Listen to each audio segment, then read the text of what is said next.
Ahora presentamos el programa socioeconómico de Víctor Mautone, en su 17ª temporada, ganador del Lanín de Oro 2010.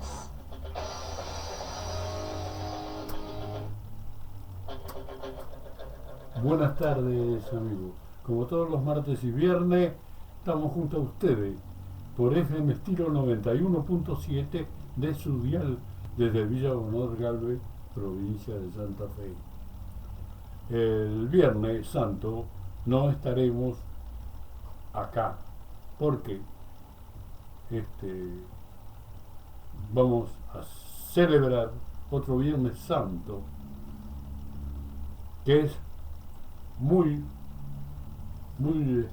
especial, muy dignificativo para toda la cristiandad, para todo lo que profesan la cristiandad con la muerte de Cristo, que se produce a las 3 de la tarde. Esa es la hora crucial de Él, que entrega su alma a Dios para salvar a los hombres. Y Cristo, en sus últimas palabras, dice: Dios mío, ¿por qué me has abandonado? Hasta Él se siente abandonado. Como nosotros a veces no vamos a sentir el mismo idea, la misma función que experimentó Cristo, de sentirse muchas veces abandonado. Pasando a los problemas sociales, tenemos que decir que 8 departamentos de esta provincia estuvieron casi bajo el agua. Intensas precipitaciones se registraron en San Justo, San Cristóbal, dejaron ciudades y pueblos incomunicados. Esto se suma a Castellano, Las Colonias, la capital, Garay, San Javier, donde la producción agrícola ganadera también se encuentra en crítica situación. Pero estos centros casualmente son los que más experimentan la falta de agua. Todo el norte de Santa Fe, San Justo, San Cristóbal,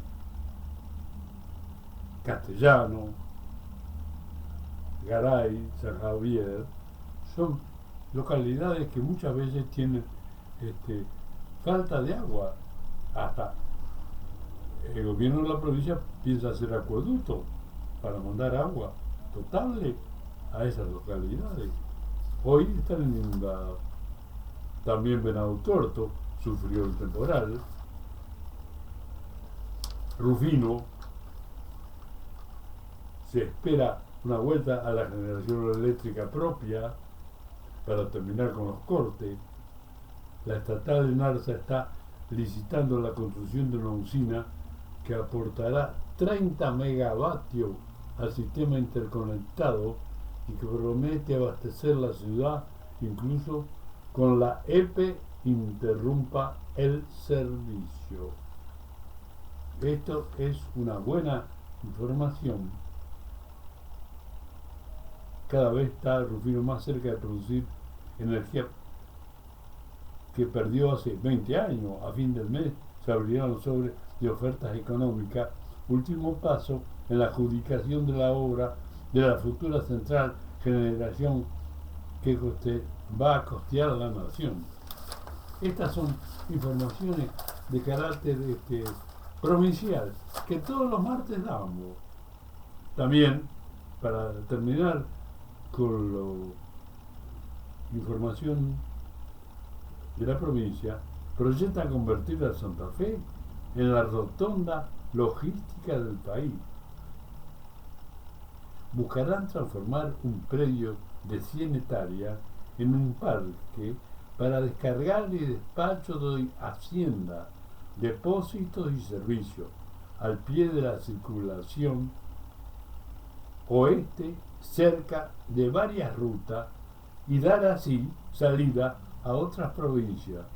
La inversión se estima en 80 millones. al estar en zona inundable, se decidió no destinarlo para la erradicación de industria. El uso del predio se pensó para actividades logísticas cuyas operaciones serán móviles. Puede ser un centro logístico con conectividad y salida al país y países limítrofes. Tenemos autopistas hasta Rosario, Buenos Aires, La Plata, la conexión a Paraná, con la ruta nacional 168, y la autovía 19 hasta San Francisco, que luego llegará hasta Córdoba. También se piensa en lo importante que sería el traslado del puerto a la red truncal del río Paraná. Es importante todas estas medidas que se van a tomar en la distribución no definitiva en Santa Fe. Un sistema ferroviario importante que conecta a Paraguay, a Brasil, a Uruguay, a Bolivia, también con conexión a Rosario por la hidrovía y Asunción a Buenos Aires, Asunción del Paraguay por la ruta 11. Todas esas son logísticas importantes a tomar. Entrando en la economía, tenemos que decir que la economía nueva tiene un presupuesto viejo. Pese a la devaluación y al ajuste, el gobierno mantiene los mismos objetivos del presupuesto del 2014, una inflación de un 10%, un dólar a 6,33 y un crecimiento del 6,2 del PBI.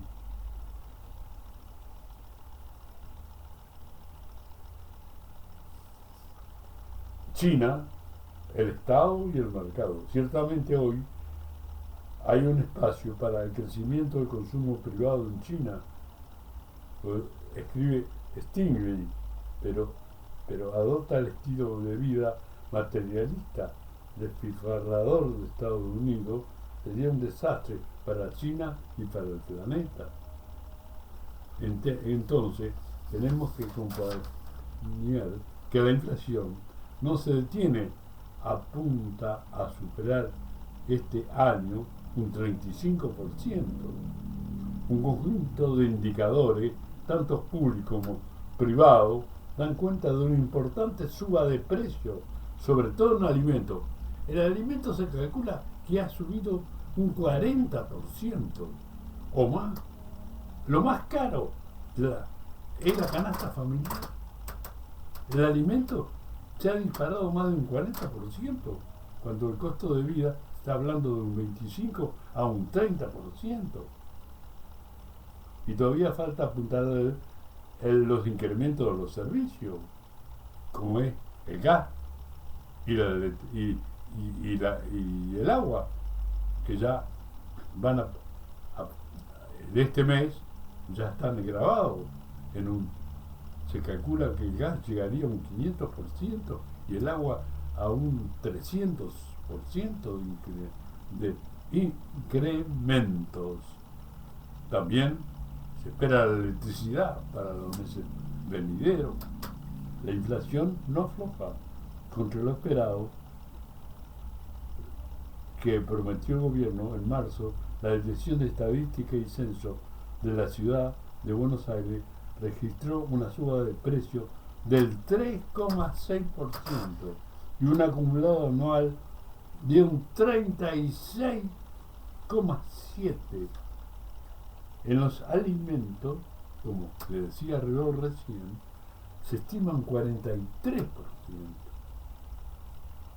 También hoy se hablaba del aumento de un 20% de todos los remedios, o la mayoría de ellos, los fármacos, los remedios, que es importante para la salud de la población. Para el Instituto de Estadística del Defensor del Pueblo de la provincia de Córdoba, La canasta básica alimentaria registró en marzo un incremento de un 3,4% y sumado a los 3 primeros meses del año, el conjunto de alimentos esenciales aumentó un 15%.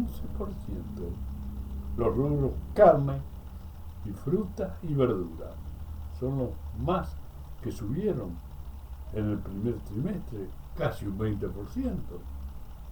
En el primer trimestre. Un año atrás, el índice de precio consumidor Congreso registraba una variación del orden de un 23 a un 24% del PBI, lo que implica que en pocos meses la inflación pegó un salto de 10 puntos. A todo esto falta computar la suba escalonada de tarifas de gas y agua, el anunciado suba de las tarifas de electricidad, los aumentos mensuales de los precios de combustible. También tenemos que tener en cuenta los precios de los combustibles. Casi cada 10, 12 días aumenta la nafta y el petróleo y el gasoil y el fuel oil. Y eso incide directamente en los costos. Incide directamente en los costos de producción. Porque el transporte hasta ahora se hace casi el 70%, se hace, o el 80% por camiones. Recuerden ustedes que en la década del menemato se dejó atrás los trenes para introducir el camión, encareciendo enormemente los fletes. Ustedes saben que un tren de carga, que más o menos lleva 45, 47 vagones, equivale a 60 camiones con semirremolque. Mire usted la diferencia que hay y también la diferencia de costo. No es lo mismo el costo de un tren que los costos de un camión, como acontece también con los trenes de pasajeros. No es lo mismo el costo del tren de pasajeros que el costo del servicio interurbano, urbano o larga distancia del transporte automotor. Son 4 veces o 5 veces más caro el automotor que el tren. Por lo menos 5 veces. Y eso hay que darle un corte. No es posible que nosotros estemos con el territorio que tenemos, estemos ausentes del tren. Ese fue uno de los grandes disparates del gobierno de Menem, anulando los trenes. Y tras de eso entró el ocaso. Cientos de pueblos donde pasaba el tren, dándole vida, dándole empuje, el intercambio de mercadería de una estación a otra. Todo eso se fue perdiendo. Es increíble que la orientación política que se da a un país haga retroceder tanto como ha ocurrido en estos 20, 30 años.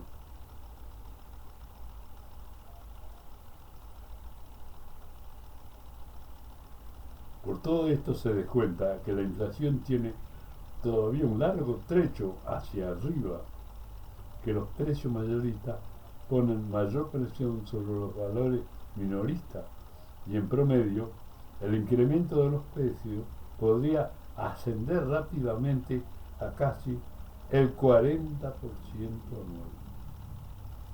Hay algunas cifras.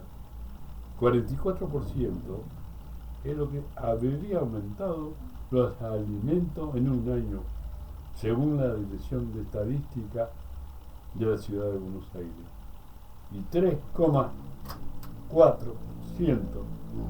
es el aumento promedio que el gobierno autorizó en la segunda ronda de precios cuidados.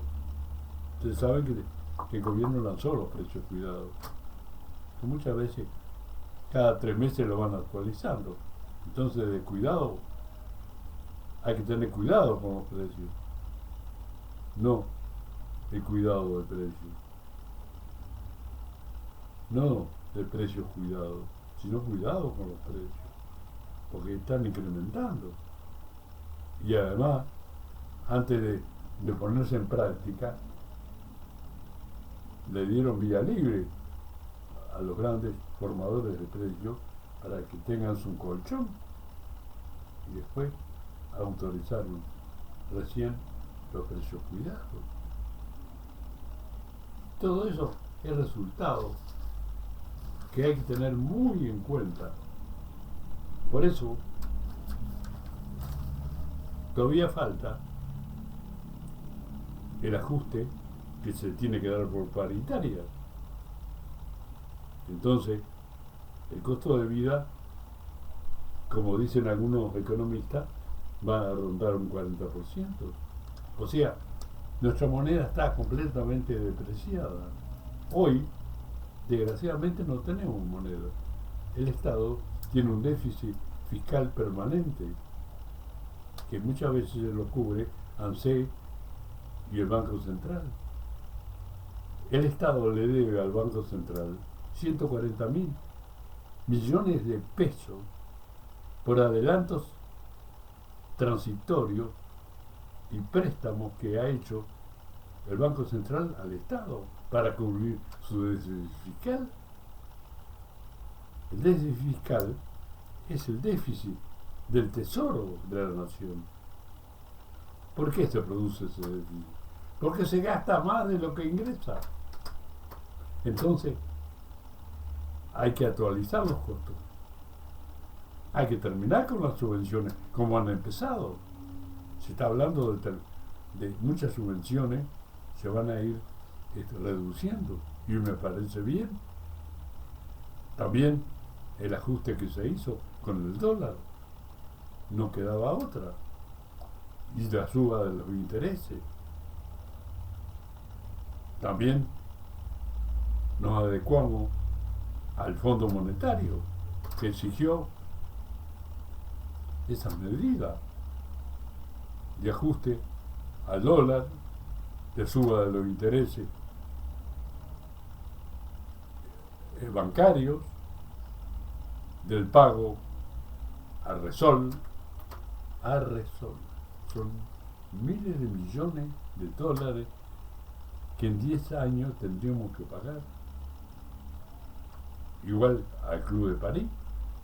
Al Club de París hace 10 años que no se le paga. Entonces se fue acumulando una deuda que comenzó en el 2003 en 6.200 millones de dólares. Eso, sumado a los intereses y a la moratoria por el no cumplimiento de los pagos, hoy esa deuda, llamada el Club de París, donde intervienen muchos países europeos, está en 10.000 millones de dólares. ¿Quién lo va a pagar? El próximo gobierno. El próximo gobierno le va a estallar a la mano, como le estalló a De la Rúa, la bomba que le fue preparando el menemismo, con el enorme déficit fiscal que han contraído al mantener esa ecuación que fue un disparate, el 1-1, que se mantenía con préstamos del fondo y que muchos aprovecharon el 1-1. Viajar era un encanto si nuestro peso valía igual que el dólar. Era una jauja, pero así se pagó en el 2001 con una explosión social, y el país estuvo al borde de un estallido social enorme. Cuando se entra Duhalde y determina el cese del 1 a 1 y entra la precificación, donde el dólar se convierte cada dólar en $1.40, ¿se acuerdan? Donde muchos se fundieron, porque tenían mucho dinero depositado en dólares. Ese dólar se le transformó en peso. ¿Se acuerdan? Muchos no se acordaron, pero hay que tener memoria para no tropezar con la misma piedra. Y eso es lo grave. Eso es lo grave. También las cuentas no cierran. Como decía recién yo, el déficit fiscal de febrero fue de 5.800 millones de pesos. Fue el más alto de la década. Y descontado la incidencia del Banco Central, el resultado alcanza los 61.000 millones de pesos, que significa nada más ni nada menos que 44.300 millones de pesos más que el año pasado.